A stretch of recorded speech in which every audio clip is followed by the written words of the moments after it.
It is actually remarkable to me how many people who work in tech don't particularly like computers.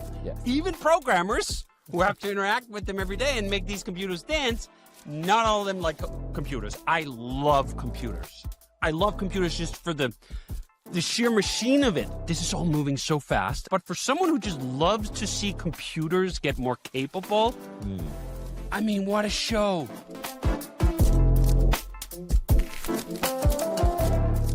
Hey, everybody. Welcome to Next Token. We have a fun show for you today. Goes back maybe 25 years for me.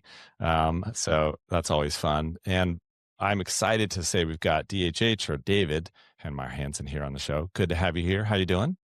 Good. Thanks for having me.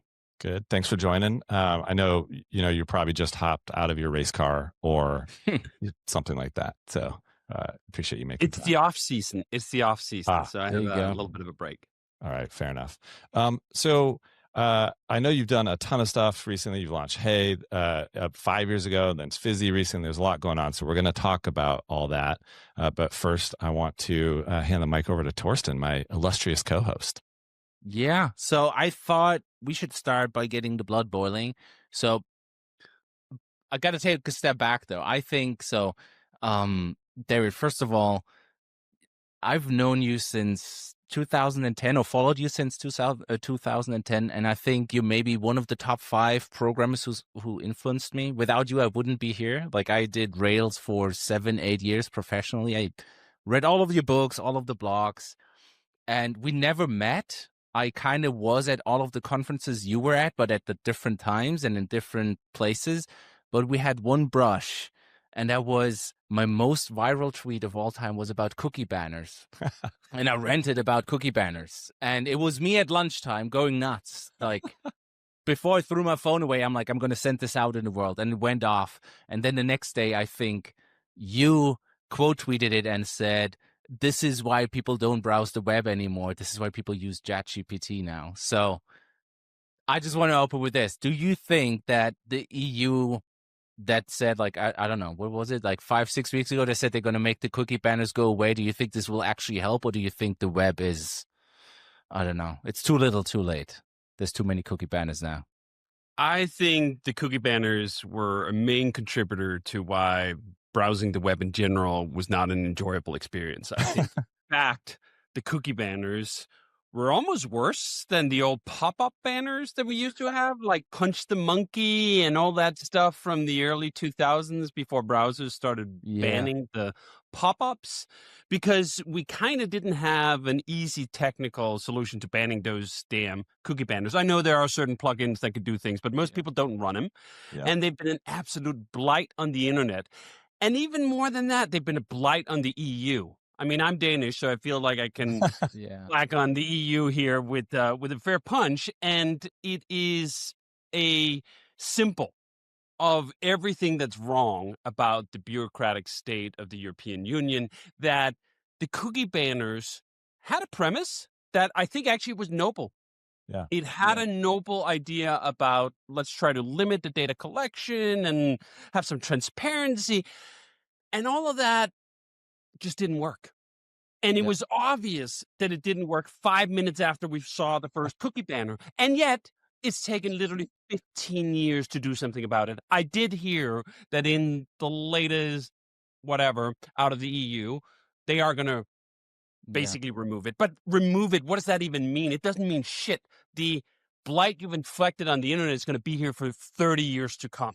There's going to be so many sites who just are going to leave the cookie banner in because it's more of a hassle to take it out, or it's not even being maintained anymore, or any of these other things. So, yeah, I think it's a really sad state of affairs. But obviously, it's not the only thing. I mean, it's not like, oh, if we didn't have cookie banners, no one would have been interested in ChatGPT or any of the other AI tools that are popping up. Of course, it wasn't going to be that way. But I do think it harmed the internet in a very measurable way and made browsing far more unpleasant than it otherwise had to be, in part because once you've inflicted this first wound on the browsing experience, what is it to have a little more what is it that the rest of the site is also a little crappy? Like the bar has already been lowered so much by these nasty cookie banners that I think a lot of web designers don't really feel like it's that much of an imposition to further injure their site with different kinds of advertisement and so forth. It's almost like the broken windows theory. The EU walked up to the most beautiful websites in the world and just smashed all the windows on the ground floor and then said like, well, yeah, all right, now we make the internet better. You didn't make anything better. Everybody's safe now. No one is safe. No one has been saved of anything. The only thing you've managed to do is make the internet worse and literally create a billion-dollar industry of bureaucrats and lawyers pushing papers back and forth that matters to no one, nowhere. That can really get my That's my blood speech. boiling. I think a lot of people reply to me saying, I think you've gotten these replies too, where people then say, but you're using it wrong. The law actually says you don't have to put the cookie banner there if you're just a hairdresser or something. And I'm like, it doesn't matter because my hairdresser has it on their website. And even if the EU says tomorrow you can take it off, they won't for the next 10 years. Like, no, it's a bad law. It's a bad thing. So given the cookie blight problem on the internet, where do you think, though, we're actually going with browsing the internet, right? So it feels like we're going into a world where humans are not the primary browsers of the internet. Therefore, does any of this even matter? Like, where are we going with the future of browsing the internet? That's a good question. And I think there's a lot of smart people who are trying to figure it out right now. And we're trying a lot of different things. And in that way, it actually feels like the mid to late 90s when we were trying to figure out the first version of the internet. How is this all going to work? Who's going to have what power? Who's going to be the platforms? Who's going to be the gatekeepers? All of that stuff is back up in the air. And whatever I think about where it's going to go, I think it's just exciting. I think the internet and computing is exciting in a way that hasn't felt like this since 2007. Yeah. Since the iPhone was introduced, since we got this completely new format, and then we had this long period of, okay, now it's all mobile. And now we have another large switch coming where it's not just mobile is not going to be relevant in the same way. It's not the dominant lens to view what you're building, but we also have all these unanswered questions. If humans are no longer reading the internet, and therefore they're not reading the ads and the rest of it, who's going to be writing for the internet? Who's going to be producing something beautiful now that we get rid of the cookie banners and you can go back to having a nice facade where the EU didn't punch your ground floor windows first? Exactly as you say, is it even going to matter? And if it no longer matters, if people don't want to write for the internet, how's the AI going to get its information? I think there's just so many unanswered questions that no one has the faintest clue of what the final solution is going to be like. And that's just an exhilarating time to be alive. Like, there's no doubt in my mind that we're going to look back upon this time right now in the after times and go like, okay, that was a defined change here in a way that's actually more obvious in the moment than the last two times. The introduction of the internet took 5-6 years to really filter in. It had a huge impact on general society. Then it went a little bit quicker with the mobile phone, but not that much quicker. Like the iPhone still had to go through several iterations. We didn't have the App Store right away, all of that stuff.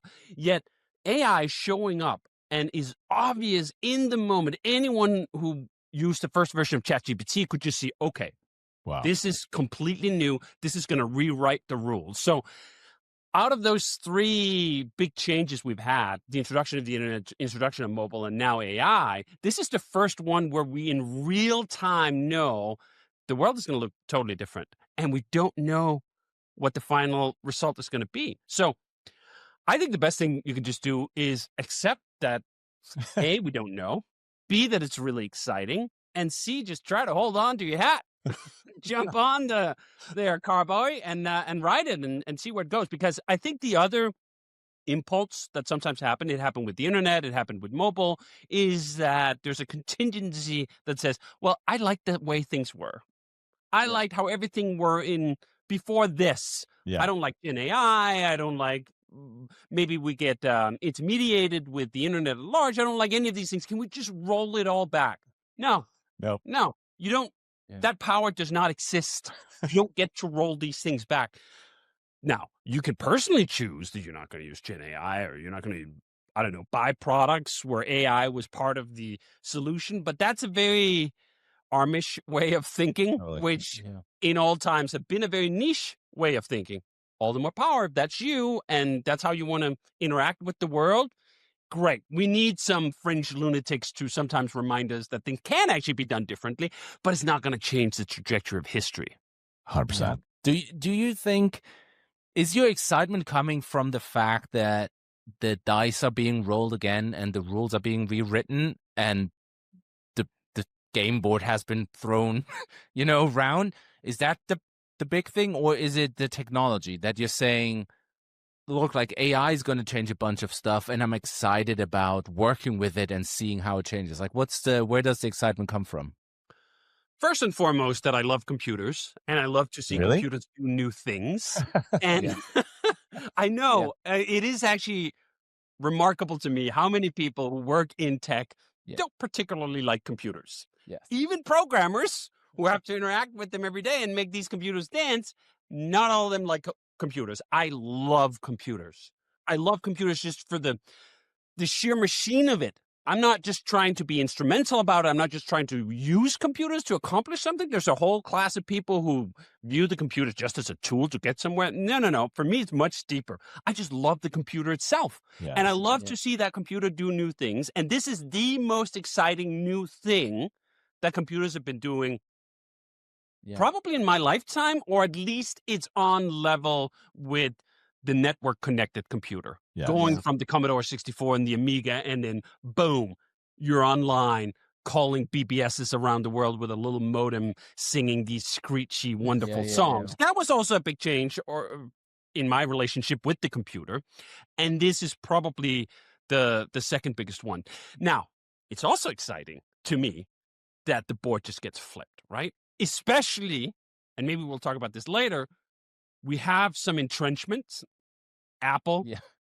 I've had my run-ins. Brush with Apple. My run-ins with that company, and I'm very keen to see the lockdown Apple had with the app stores and the whole mobile question just get flipped, because it's perhaps not going to matter in the same way. Now, I'm also not naive enough to think that just because we flip the board, what's going to replace it is this nirvana where everyone just gets along. It's all just going to be open platform. No one's going to dominate anything.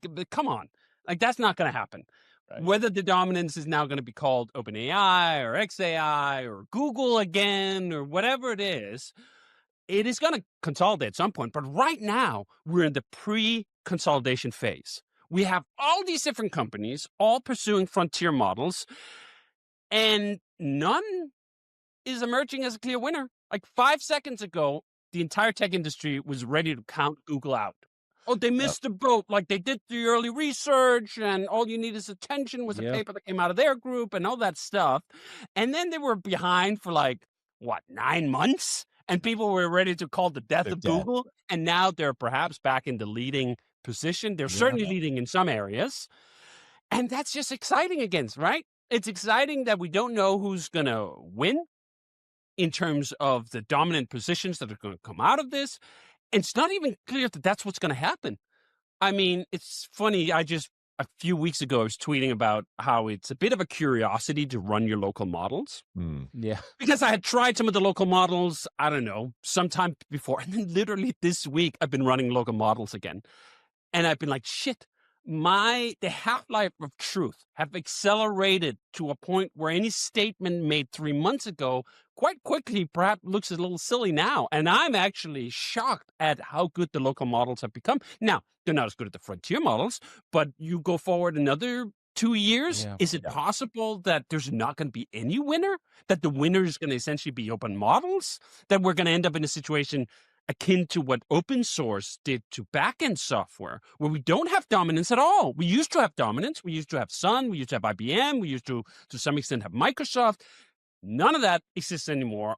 The entire backend, from Linux to the different databases to Ruby on Rails to all of it, it's all open source, right? Like, you did not get that dominance of it. And then on the other hand, on the front end, we have total dominance. On the mobile side, we only have two winners, Google and Apple. They have complete lockdown over the platforms. They continue to tighten the screws. And our only hope seems to be legislative or regulatory, which I've also soured quite a bit on. So that's exciting that it could go either way. Yeah. We're probably going to get the dominance because these are user-facing interfaces and so forth. Right. And I don't recall in history a time where that hadn't been kind of conquered to some extent. But it's also possible that these open models are going to be so good that it doesn't matter and you don't need that commercial dominance. It's such an exciting time. We just don't know. Hey, so it's kind of interesting. You are launching a product in the middle of this, right? So Hey launched 5 years ago, roughly. Yep. And Fizzy is now out. Yes. And I think we want to know, like, what is actually happening inside of 37 Signals with AI? Did you use it to build Fizzy at all? A lot? Some? Like, and I'd love to know the nitty gritty, like, reality of how AI is now being used inside of 37 Signals. If it is, maybe it's not. Oh, it is. Absolutely. Every single developer we have is using AI to some extent. I'm using AI every day, but I also will caveat that by saying that as excited as I am for this new reality we're entering, I'm also dealing with what actually exists right now every day. And you really have to be able to balance the hype train with the reality train. And on my reality train, AI is not writing Fizzy. It's not writing anything from scratch. Like I've used it at all sorts of one-shot experiments, and they usually stay one shot because as soon as I get into the nitty-gritty of evolving something, I go like, that's a waste of my time. At this point, I could have done it quicker. Now, there are other aspects of it where AI is massively accelerating things. We've been working on these products, and we're using that to some extent. We're not using it a ton to write Ruby code.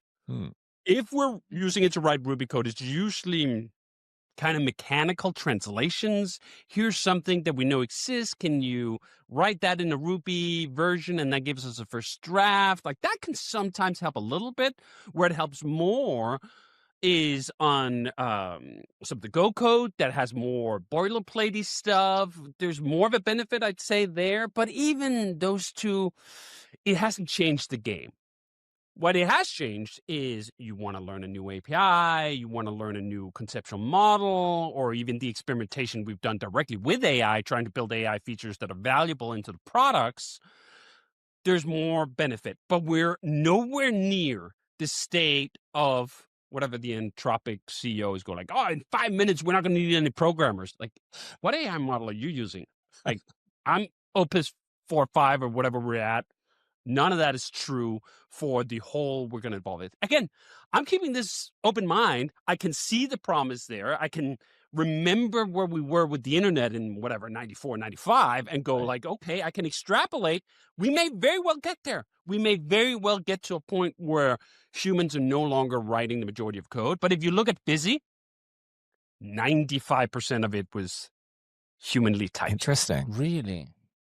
And you can also look at the whole history of Fizzy, which is interesting. We had a bunch of AI features in Fizzy. We were experimenting with an AI-powered command line to do interactions with the cards and so forth.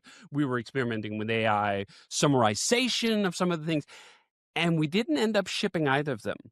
And we've done the same thing with Basecamp, where we've experimented with a lot of different features, and none of it has made the cut of this is clearly better, and someone's going to love using this all the time. Again, I have full faith that that's going to change eventually. We just still haven't arrived there. Now, and then I've seen other things. I'm on the board of Shopify, and some of the things that they've done with Sidekick, the AI agent they have helping merchants set up their shop and optimize their shop, is truly incredible. And there's some real tangible benefits in that I think are undisputable. We're still in this phase where before tips, before it's just obvious that AI is going to make everything better all the time. I think that's where some of the pushback, I think justifiable pushback even is coming from. People using AI-powered features and going, this is shit. This is not better. This is not faster. This is stupid. I don't like those summarizations. I mean, we just talked about Apple for a second. Apple had the summarization of whatever news and text messages. And like, I don't know a lot of people who actually enjoy running those, and they're hilariously bad and wrong in many cases. So when even a company of Apple's size can't get this right, probably a good bet that a lot of folks elsewhere are not able to get this right. But I want to highlight a couple of things that we just recently really found an excellent use case for AI with. One is our security bug hunting program run by HackerOne. We get a huge influx of reports for all of our apps that some researcher somewhere believes they found a vulnerability in our software, and we have to process that. And the math is kind of brutal. We'll get 300 submissions over the course of, how was the math? I think it was 300 in a quarter or something like that. And the number that were actually legit, as in, here's someone who's put in enough time to find something that's valuable and we need to fix it, were like 3. Really? So like 1% ratio of this is good. But we really want that 1%. The 1% is very important because they found something very legitimate. But to go through the trouble of verifying and setting up the 99, huge hassle, huge time sink, huge annoyance for the team. AI has been incredible at processing these reports as they come in, giving us a bit of a, is this bullshit or is this not bullshit? And then writing the replies. Because half the challenge when 99% of the submissions are total dog shit written by researchers who don't know their foot from their ass and are entitled, indignant, and impatient that you have to award them the $5,000 bounty for their bullshit report. It's actually quite difficult for human programmers to stay calm and not just start shouting obscenities at these goddamn idiots, right? AI, perfectly happy. Just writing a long report back saying, here's why your bullshit is bullshit in a very calm tone. And it's been saving us a ton of time. Interesting. So does that mean the AI takes the report and looks at your code base and sees whether it's actually correct? Yes. Yes. Yeah. Yeah. So what do you can combine these two things? Okay. So how do you? I don't know. Like that sounds like it takes some skill, right? To take a security report, and I mean, there's a lot of spam, and we've been getting these emails too. But at a certain level, I think you actually have to look in the code and go like, is this true? Like, do we do this? This is about serving as a sieve. And I think AI can do that very well, where before you had to look at 100 reports, now you have to look at 5. Like that's real productivity big. Or even if you had to look at 10, or even if you had to look at 20, if you can compress the work that is 100 down to 20, I mean, that's what the productivity gain is. That's what AI is promising. If we could do that in other aspects of the business, I mean, hallelujah, that'd be amazing. And this is where we're trying to use it in certain ways. The other one where we've been trying to use it on and off for several years is on support. And there, it's interesting because support has this character to it where if you're correct like 90% of the time, it's actually pretty bad. That means you're getting it wrong with customers 10% of the time. And if you tell them something that just is flat out wrong and they have a bad experience, they may very well churn. And what's the LTV of that customer? How quickly do any savings you might have imagined from that AI evaporate? Now, this is, I think the last test we did on this was probably 18 months ago or something, where we really tried to get it to do the whole thing. Didn't pan out so well, but it's all moving very quickly. I know that at Intercom, they have this Finn AI agent that's been seeing great adoption. It's clearly time for us to give it another go. And again, it comes back to this excitement of the moment that this is all moving so fast. And for some people, that's disorientating. And I think that's where some of the anxiety is coming from. But for someone who just loves to see computers get more capable, I mean, what a show.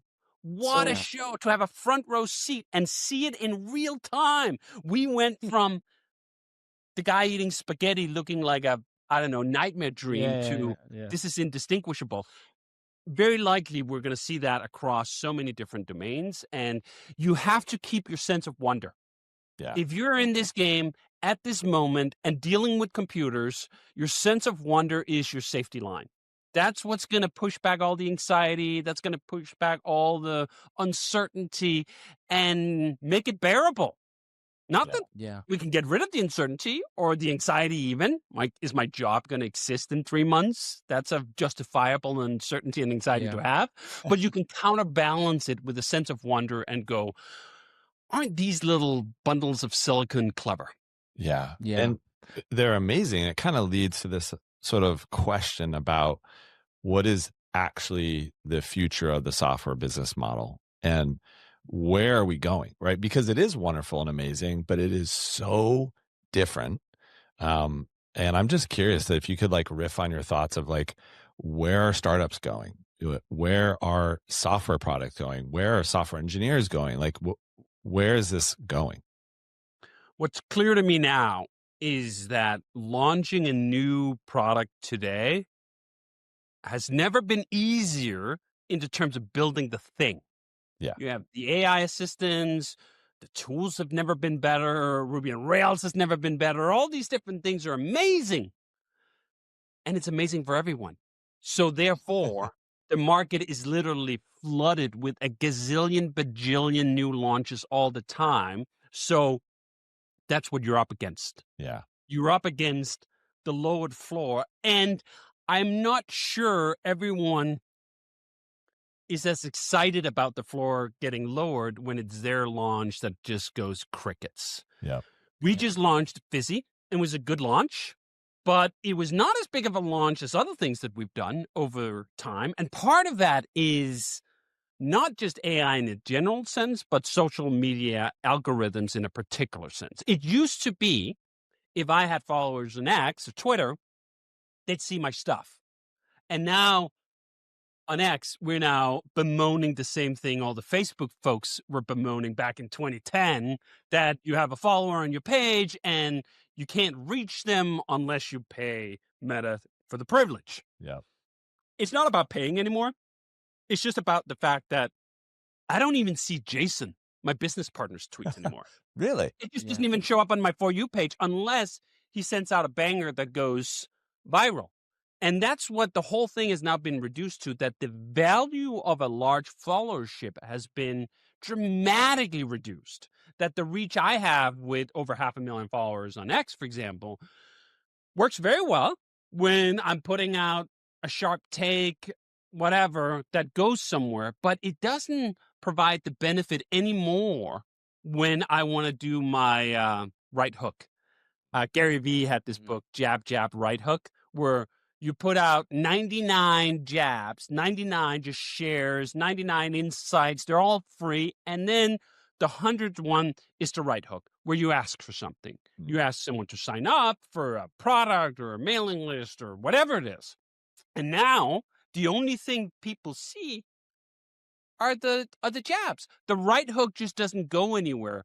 Yep. And I do think that it's not without its benefit, in the sense that now tiny accounts who just get started, again, that floor is getting lower, they can have a banger that goes viral, even if you have 10 followers, right? The way the algorithm picks winners and losers actually do benefit folks who haven't spent 20 years building a following. Yeah. But is that good? Is that what we want? Do we want the fact that putting out, I think 70,000 tweets is what I'm almost at, which is fucking insane. Wow. But over the course of 18 years has no residual equity. Yeah. Yeah. I'm not sure that's what you want for the long term. And I am sure that for our way of marketing our products and new launches and so forth, it's a new world. And I'm now at a stage, we're at a stage with the business where, do you know what, we can afford to lean back and go like, isn't that curious? If I was still trying to make the mark, I probably would be a little more anxious about the fact that the playbooks as we've known them, the jab, jab, jab playbook, isn't working the same way anymore. And you have to come up with something new. And in fact, that was what helped steer the launch strategy for Fizzy. This knowledge and acknowledgement that you can't launch things the same way anymore. The lists you have, the audienceship you have, it can't get activated in the normal ways. So you need a continuous stream of drips. If we want Fizzy as a brand to lodge in someone's mind such that when they do have a problem that we try to solve, they're going to remember and they're going to go to fizzy.do, we have to devise a strategy where we can do that all the time. And that's what drove, in part, the open source version of Fizzy. That open sourcing Fizzy from the get-go was not only a massive gift to anyone who wants to learn how a production grade Ruby on Rails application has been built, but it was also a license for us to talk about Fizzy more. Because the other thing that's happened with this change is that the commercial call to actions you do on the social media platforms, they just don't travel that much. They never did, but you could kind of shove it. That was the right hook. Now that that's not happening, you have to come up with a different way to sell, essentially, to market. And the way I found it very effective to do is that you blend the two things together. I will give you something, like I'll basically use both my fists at the same time. I'll give you the jab and I'll give you the right hook, and they come in the same punch, right? So I will give you, hey, here's something really cool in Fizzy that either we've built or the community has built, or I just want to point out. So that has value to you as a developer. And now I get to say Fizzy. Fizzy, right? Like that's what marketing is. That's what branding is. It's repetition. And that repetition is still allowed, is still usable when it's paired with something else. But now the two things have to come together. It's no longer enough just to be a very generous person with all this other stuff that you're doing. Unless you pair it with the thing you're working on, you got to change strategy. Or at least that's our thesis, right? Like the whole thing might be up in the air and we rewrite the rules in 5 minutes. But right now, that's as I see the game. Yeah. I mean, it's funny that you say this because what you just said at the end, that you can just build the thing. I don't think you would have ever said this, right? Like from the start, you always were thinking about marketing, like even from your first Rails demo and like poking the bear and, you know, like how do you sell this and how do you sell the vision? But I think right now, it sounds like with this being flooded, it's even more important. And the funny thing to me is that we've been kind of talking about this internally with AMP. So we're building this coding agent, and what we've been saying internally is, look, like right now there's not a lot of mode anywhere, but what we want to do is we want to pull people along by giving them a story and showing them what we learn in this tumultuous time and give them the feeling of, if you come with us, the door's open. If you come with us, we're going to share stuff with you. Like this is, and it's not a social media, here's 10 more tips. It's more like, let's do this together. And it's funny that you're saying this because it feels like the big launch thing, you know, like multiple people have said this year. Product Hunt is dead. The Hacker News launched. It's, you know. The reason why I know about Fizzy is because Jason kept doing these little screencasts on X and going, here's what's happening, you know, and here's some shit that's going wrong. And you know, I would see them occasionally, and obviously Grok or the algorithm, whichever one it is now, decided I would enjoy that. But I felt like I was being pulled along on the building of the product. And that's why I ended up noticing, oh yeah, it's live. Okay. And that is one of the things that really have changed in our time. I remember in Getting Real, the book we wrote back in 2006, we talk about the Blockbuster launch. Well, you got the teaser, then you got the trailer, and then you got the Blockbuster launch. That model is dead. The Blockbuster doesn't happen anymore. We do not have a shared culture. We do not have these shared events. We just have our individualized feeds where, as you say, the algorithmic gods decide now this is that little nugget that fits in. So part of it is you need to flood the channel. Now, the flip side of that is also interesting. I used to be more cognizant about like not tweeting too much. Sometimes I do get into just 5 streams of consciousness at the same time, and I'm just like, blah, blah, blah, blah. And in the old days, you were like, I don't want to send out like my 7th tweet of the day. I don't have that limitation anymore. You can literally send out 100 tweets in a day. It's not going to matter because you're not going to overwhelm anyone's For You page because the algorithm is going to take care of that. But the more volume, the more opportunity you have that some of these little seeds are going to land and they're going to blossom into something else.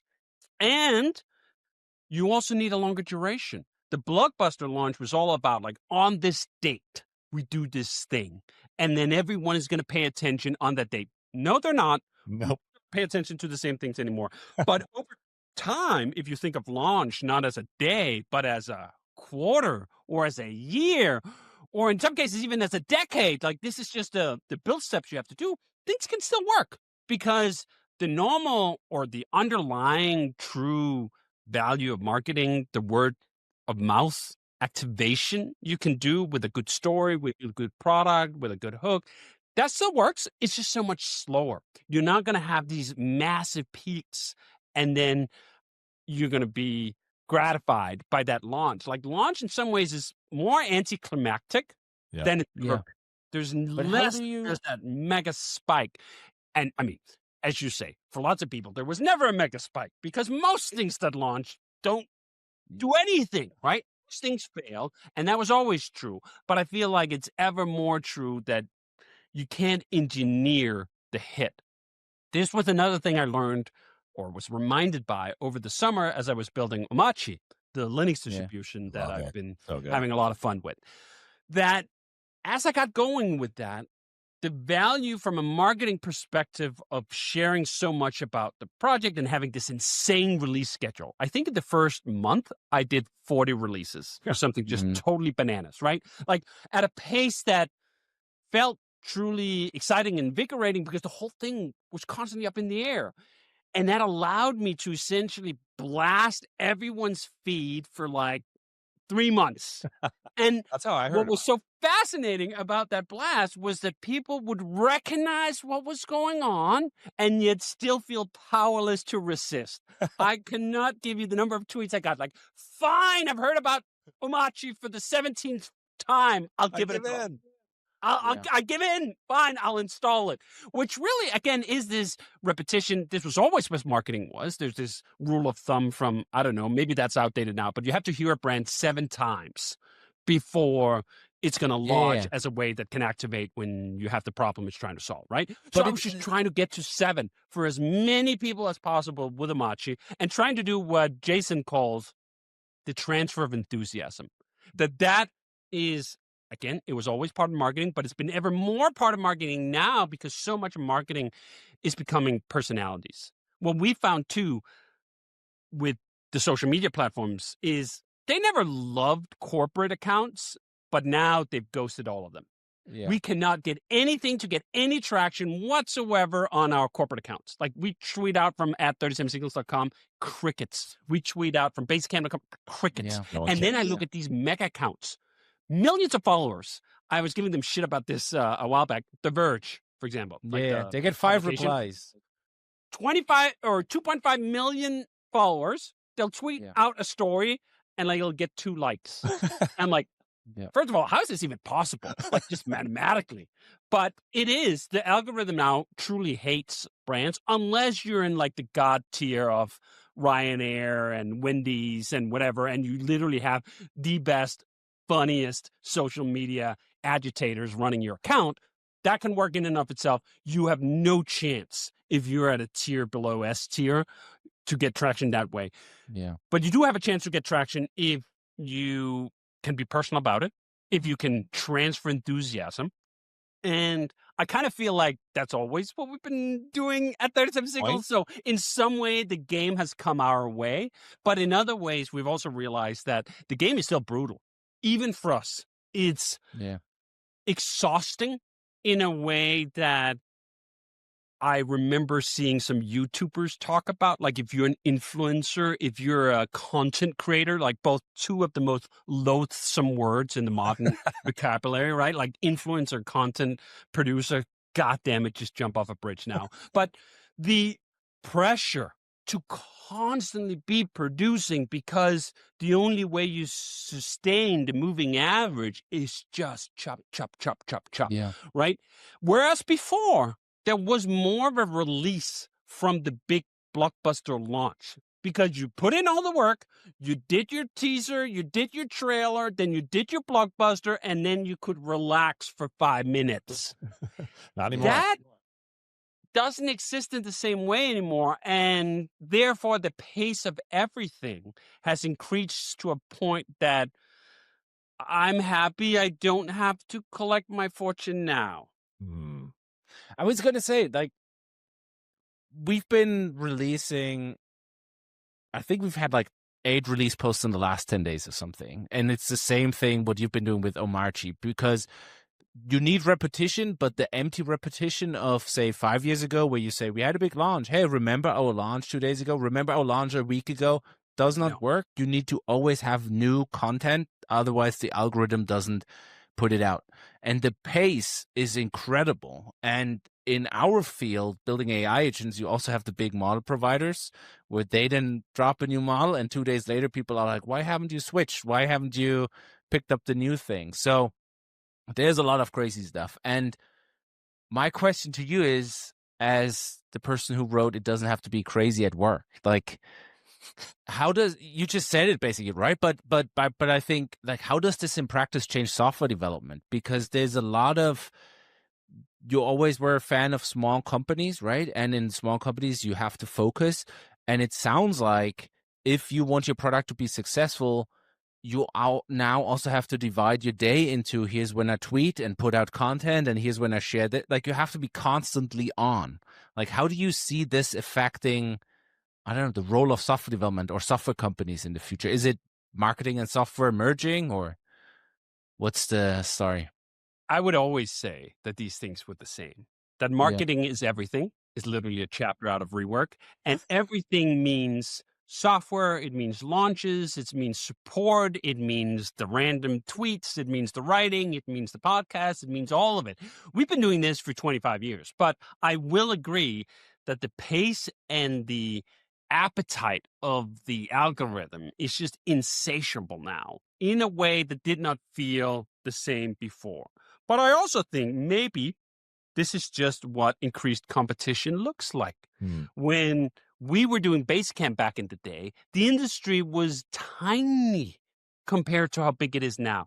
The number of teams making things for the web back then was so small that we could pay attention to every launch. And then came the era of Product Hunt and so forth, where we could still at least give one new thing one day, right? That's over. As you say, not even OpenAI can get more than a few hours of sort of peak engagement and excitement for dropping a new model that probably cost $400 million to train. So it is quite difficult in all those ways, but in other ways, the fundamentals are still the same. And you have to be careful not to get carried away with these pressures.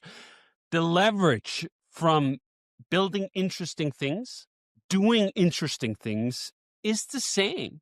The search to stand out, there's more participants you have to stand out from, but if you stand out, the attention is still there, right? Like, it's not like we've taken attention out of the system. In fact, if anything, there's more attention than ever because there's more people paying into the whole system as ever. A little bit like with Spotify, right? Like, you constantly hear musicians complain about, like, Spotify doesn't pay enough.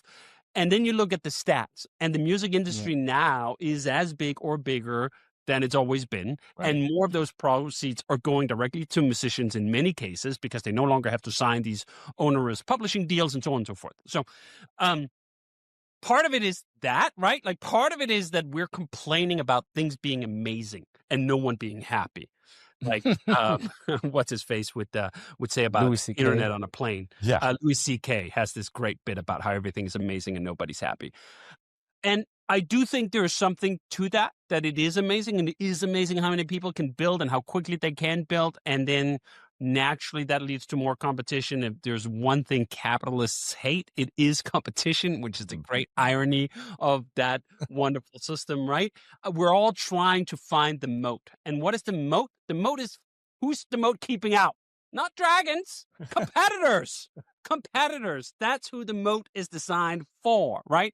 And it's actually a curious metaphor because you think, like, so who's it keeping it in? Oh, customers. Like, what? So they can't swim across the channel because you loaded up your moat with crocodiles? There's something curious about that metaphor that's quite self-serving for the capitalists who built it. But regardless, I play in that game. I'm happy to be part of that game. I'm also happy to know less now than perhaps I ever did about what truly works and what doesn't work. So much of it was always a mystery, right? I mean, we launched Basecamp back in 2004, and it's been an absolute phenomenal success. It continues to be a phenomenal success. And I often think, why? What was it about? Why Basecamp? Of all the things that I've built over my 25-year career, nothing on the product level has ever hit the way Basecamp has hit. And I'm still not entirely sure why that is. Like trying to pull it apart, especially now with Basecamp, where there's so many competitors that are in our space in a way it didn't used to be true. Why are people still showing up to sign up for Basecamp? Every week I'm going like, how is it thousands and thousands of people every week sign up for a new account for Basecamp? Yeah. That is just a great mystery. And I think that humility is really important to keep in mind when you're building and when you're marketing, is that you do not get to know it all. You do not get to know what works and what doesn't work. You get to try a lot of things, and then you get some indications, and then you get some nudges and some hints about what the market or the algorithm or the customer wants, but you don't get to devise a master strategy that has any repeatability, right? Even in a hits-driven business like the music business, as I was just talking about, no one has figured that out. Like, there are people who are better than others at coming up with hits, but no one has like a formula where we can just produce them. And the same is true for business. And now the tune has just changed. Again, you can look at that and be dismayed, like my old tricks no longer work, or you can be excited and go like, well, I can't wait to learn more about what works now. Right. And I also accept that I can't have everything I've always had forever. Nothing works like that. I feel like we're going back to 2004. So I remember when you launched Basecamp, and I think, David, you did a talk, at YC or something, and you basically said, it's insane. If you have an idea and you can get 1,000 customers that pay you $25, you have a whole new life. And that talk was the moment I decided to quit my job as a web developer and launch Dropsend, which launched my whole career. And I feel like we're back where it's like, now you really can have an idea and maybe even be a team of one. So is that where we are now, or all the indie hackers just going to get eaten up? Like, this is a good thing, right? I think so. And the irony here too is that, as I've been talking about for literally 20 plus years, developer productivity actually matters. Like, that was the whole premise behind Ruby on Rails. You don't need a team of 8. You can do it alone. The framework for the single developer was what Rails always tried to be, and I think succeeded at better than virtually anyone else. And this is what we're excited about now with AI. We're excited about the leverage that smaller teams are able to pull because the AI is doing all this stuff. That's a fundamental truth that has not changed, that you get more shots on goal if you lower the cost of experimentation and if you lower the cost of the productivity required to build something worthwhile. You could do that with Ruby on Rails. You can do that with AI, or even better, you can do it with AI and Ruby on Rails. But I don't know if the game in that regard is fundamentally different. Maybe it's just accessible to more people. And I think that's probably good. I mean, it is good. We should look at this and go, what's the categorical benefit? What is better for humanity at large? Isn't it better that we have more experimentation where maybe fewer people, I'm not even sure that's true, but let's just imagine that fewer people end up with a hit that turns into a sustainable business, and we then as a civilization still get better software faster in more categories and more niches. Part of this too is that so much of the discourse in web development and even indie hackers is kind of myopically focused on the same broad universal categories as we've always tried to hack at. To-do lists. Okay, I've made about 7 of those in my career, and there's been about 2 billion other ones, and a handful of them have been successful, and then 99% of them have not. But you know what? Have you tried making software for hairdressing salons? They don't have 10,000 options. Like, sometimes they don't have any options at all except for dog shit. Amen. Right? Just terrible software made 3 decades ago by people who didn't give the faintest fuck about good software. Yes. Yeah. So if you're willing to go beyond that, beyond the broad categories that attract most people, there's still plenty of opportunity. Now, the irony here is that I've long prided myself on not doing that, right? Only solving my own problems because I thought that was easier. And it is, because when you solve your own problems, you immediately know whether the software you build is good or not. Right. That doesn't mean it's success or not, but at least you have that first filter. If I were to build software for hair salons, I wouldn't know, right? I'd have to ask. You're not a Is pro? what I built good? What insight do you have for me? I'm not sure I'm cut out personally for that much interaction with other people about software that I'm building, but there is plenty of opportunity, I think, for entrepreneurs who are willing to do that, which I think is actually most people. And if we just broaden our horizons a little bit and go like, oh man, it's so hard to launch a new to-do list app today. Yes, okay, because that domain has been picked over about 5 billion times over the last 30 years. But like, look at all this green space just 5 meters outside of it. Everywhere. Yes. Yeah. Wow. So frameworks. We have a lot of thoughts about this. I know, Torsten, you were thinking a lot about Adam and. Well,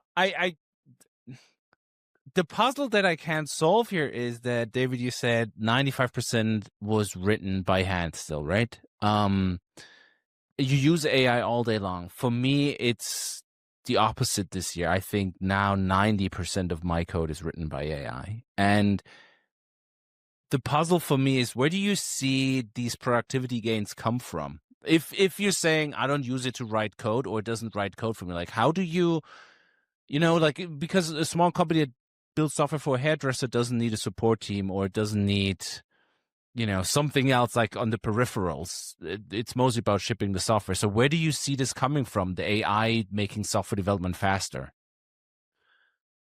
I'll speak to my own experience with using AI since literally we got going with this.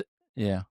The productivity gains are mostly about making me better, making me smarter, making me faster at getting up to speed on new APIs, new techniques, about understanding more concepts because I asked the AI to explain it to me, about finding the correct leads on why a bug is the way it is. I think Umachi, for example, would not have existed without AI. I would not have had the patience to trawl through Linux forums to figure out how all the obscure error messages were to be decoded. Yeah. No. Yeah. AI was an enormous productivity boost by giving me a place to paste in those error messages and finding something better than a condescending Stack Overflow post that was 3 years out of date, right? So there, huge benefit. Huge benefit, too, whenever I need to read up on something, I learn something. One quick example here is we just switched the CSRF protection in Rails from being based on these tokens that we put in cookies to using a new feature that are in modern browsers where you use a header. And I could just ask AI, like, what's that header? When was it made available? Like, all the things I could get answers to manually. I could go to caniuse.com. I would go to the history of the thing. I could look up the RFC. I could do all of it. But the AI serves up on a platter, all of it combined easily. And I can learn more things faster. And that's what I really enjoy. It's not just about making the AI do things for me. It's about using the AI to make me smarter. Now, that may not be a mode that is going to be the most common going forward. As you say, you're already in a mode where you're letting the AI write a lot of your code, or maybe even the majority of the code. I'm fully prepared for that reality to be mine as well at some point. But right now, I still care about how code looks. I still care about the beauty of it. I care about finessing it. And that's a luxury that perhaps is akin to what a modern saddle maker enjoys, where you're like, oh, the letter's just right and the stitching is just right. And you're like, okay, but you're no longer part of the main production for transportation. And I'm like, well, so what? I'll continue to make my handwritten code saddles as long as I can for my enjoyment. And then also realizing, you know what? That mode is still competitive.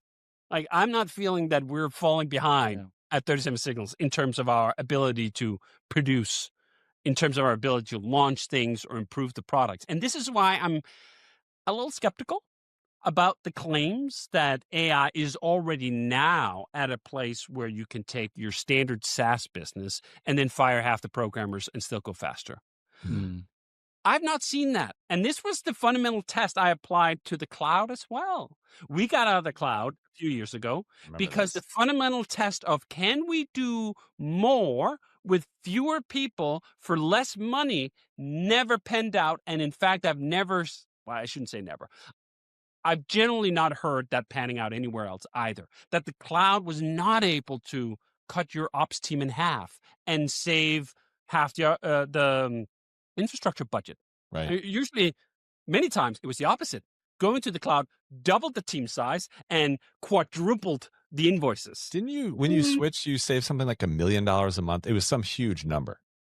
We're at about $2 million a year is what we're saving on our switch. We had a cloud budget that was $3.4 million at peak, I think, and we are at just over $1 million now in terms of ongoing costs. So massive savings in that regard. And that's just kind of one of those things where there's some parallels. So not all of them, but some of it is to the AI stuff that I think there are many instances where people are using AI right now and they have in their little head on being so productive, but they're shipping less, they're making less, and they're understanding even less. This is the other factor of the AI thing. Whenever I try to use it in vibe coding form, at least when I'm in a new domain I haven't fully internalized, I can feel the competence dripping out of my fingers. And this is, when I started building Omachi, I started writing a lot of Bash. And I had never written like tons of Bash. I'd always just used it on the command line and so forth. I'd never really written it a lot. And I caught myself asking the AI for the umpteenth time how to do a certain if conditional. You're like, why have I not internalized this? I have not internalized this because I've outsourced it to the AI. Is that better? Am I better off now? Or am I as delusional as the teachers who thought that by the time we got calculators, students no longer need to know their timetables? Right. No. You will actually turn yourself into an idiot if you can't do 7 times 7 real quick in your head. But have you developed any intuition to where to draw the line? Because obviously you have to stop somewhere. You can't know everything, right? I'm sure you have colleagues that you trust to do something that you don't know how to do. And I don't think you don't ask them and say, can you design this for me, and feel the competence draining from you because you asked them, right? You're comfortable with saying, I don't need to know this, or I don't want to. And have you developed any intuition in, say, the crazy year, like it's been a long year, 2025, like where you draw the line of, this is something that I want to know, that Bash, good example. Like, how much of Bash do you think is worth for you to know to get, further with Omachi, but what can you ignore? I need to know all of it except how to set up an array. Because doing that in Bash is ludicrously complicated. No, I actually think it's not. Human brains are an amazing organ that it doesn't reach capacity, right? Like, it's not like a fucking LLM that just can't fit into the memory associated. We can literally grow our allocation of memory as you use your brain more. That's what I'm worried about. I'm worried about a trend line where over time I know less. I become less competent. I need a moving average that's going up and to the right. It doesn't need to eat everything, every domain. I do not need to know everything about everything, but I should know more things in more domains at the end of a year. If I'm not on that moving trajectory, I actually just personally get bored. And if I get bored, I become unmotivated. And if I become unmotivated, I don't do jack diddly shit, right? And I think this is part of that AI discussion where we think, like, what were the parts of the equation we actually enjoyed? Yeah. I personally do not enjoy being a project manager. I do it occasionally, more than occasionally, because I want the outputs that organizing groups of humans are able to produce. But when I look at the AI work, I don't want to fucking be project manager for a gaggle of AI agents. That's not my preferred state. I like to write code, right? And as of this moment, that's still a competitive choice. Again, as I said, Mhm. could change in 3 months. It could change next week. It could change whenever. But also, we've had the heads of these AI companies prophesize for some time now that it was going to be over in 5 minutes, and it still ain't, right? If you look at the AI Yeah. companies themselves, they're still hiring lots of programmers and so forth. So we have not reached AGI. We've not reached this. Like, that does not discredit or undermine, as you say, there are programmers who feel like the majority of the code that they write now can just be done by the AI. But it's not yet obvious in the market, at least as I see it, that like, oh, well, that's just spanking everyone. Like, hey, you have a company shipping, I don't know, beer to stores, and one business is using a horse and buggy, takes quite a while, and another one is using a truck, right? Like, that economically would settle real fast. The people sending their little beer bottles on a horse and buggy go out of business in 5 minutes, because the ones sending them on a truck, at least if the beer is of comparable quality, can just do so much further and so much more. I've not seen that with AI yet. Again, Mhm. maybe there's a lag in the data. Maybe it's already happening. I'm skeptical, even though I am as AI positive as they can come in terms of the long run advantages that we have here. But just right now, I'm not seeing it. And part of the reason is I'm literally fucking looking every day. I'm Yeah. asking AI all the time, can you write this piece of code for me? And it does. And I go like, well, I don't like that. I wouldn't want to maintain that. I don't feel like you've done as good as a job as most junior programmers I've had to deal with. And then occasionally I'll get the other answer, right? I'll ask it for something and I go like, how the fuck did it Yeah. know? How Oh. could it just piece it all together? It's truly remarkable. I feel like it's a little bit like a flickering light bulb. You're in total darkness and then it'll flicker on and you go like, I can see everything. And then 2 seconds later, boom, pitch black. If we can make that light bulb stable and shine all the time, clearly that's amazing for humanity. And what I love about America, by the way, is that that flickering light bulb is just seen as an article of faith that we can make it reliable, Yeah. that we can get to AGI. And the entire American economy right now is one big bet that that's going to happen. And I, as AI positive as I am, still marvel at that. Like, the conviction of an entire economy to just combine go like, whatever it takes, 100 Gotta make it trillion, happen. 1,000 trillion, I don't care. We will get there. I go like, that's why America is fucking number one. Yeah. It is an exciting time to be alive. Like you said, like what a wonder to be Yes. literally alive at this moment in time. And with that, we're hitting the limit of our hour together. And this has been a real joy to reconnect with you. And I appreciate your time. I know you are working hard on Fizzy. So why don't you tell everybody a little bit about it and where they can find out it more, and then we'll wrap. Certainly, it is on fizzy.do, Fizzy.do, and it is a fresh take on Kanban, which is actually also an interesting quick story I'll give here. This is something Jason does really well. He articulates why it's worth going back to solve problems. Like, we've had Kanban as a concept is from the 50s. Toyota came up with it to run their production lines on. Then we made it into software. I think the first version was maybe early 2000s. Then Trello came out and really blew up the space. And yet we go back to that domain and go, do you know what? I think we could make a better, nicer version of it.